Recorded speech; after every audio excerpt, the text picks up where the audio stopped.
Good morning বন্ধুরা, তোমরা কেমন আছো? আশা করি তোমরা ভালো আছো। এই যে আজকে দুটো শাইটিং মাছ নিয়ে এসেছি। এই শাইটিং মাছের তোমার বেগুন দিয়ে, কালো জিরা দিয়ে আর ধনেপাতা দিয়ে আর সর্ষে বাটা দিয়ে ঝাল করবো ইলিশ মাছের মতন।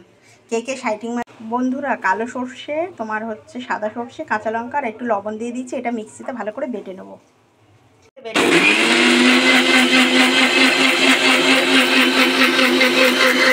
বন্ধুরা, এই যে কড়াইতে সর্ষের তেল দিয়ে দিয়েছি। কড়াই তেতে গেছে। এবার মাছগুলো দিয়ে দেবো, দিয়ে সব কটা ভালো করে ভেজে নেবো। এই যে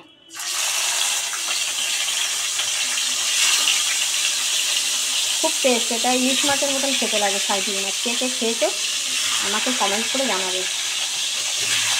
দিয়ে ভালো করে এগুলো ভেজে নিই।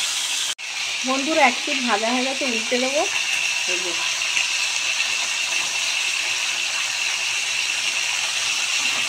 সব কটা এইভাবে উল্টে দিই, দিয়ে তারপরে কালো জিরা ফোড়ন দিয়ে দেবো, দিয়ে সর্ষে বাটা দিয়ে করবো।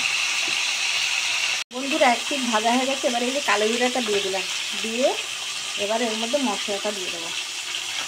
এর মধ্যে নুন হলুদ দেওয়া আছে। নুন হলুদ তোমার হচ্ছে সর্ষে, কালো সর্ষে, সাদা সর্ষে আর কাঁচা লঙ্কা দিয়ে দিলাম।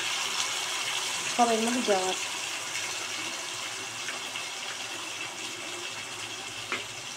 দিয়ে এবার একটু ঢাকা দিব। একদম পুরো ইলিশ মাছের মতন সুন্দর স্মেল বেরোয়, খুব টেস্ট লাগে।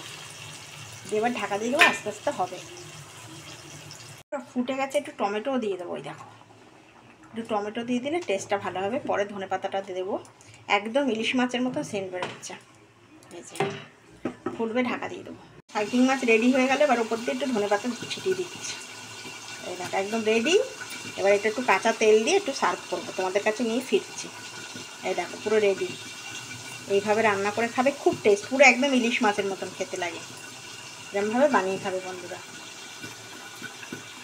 বন্ধুরা, রেডি হয়ে গেল শাইটিং মাছ। এটা যদি তোমাদের ভালো লাগে প্লিজ একটা লাইক করে দিও, সাবস্ক্রাইব করে দিও আর সবার সঙ্গে শেয়ার করে দিও। আর এই দেখো শাইটিং মাছটা দেখো, এইভাবে পুরো রান্নাটা করেছি। ভালো লাগলে একটা লাইক করে দিও, সবার সঙ্গে শেয়ার করে দিও। টাটা।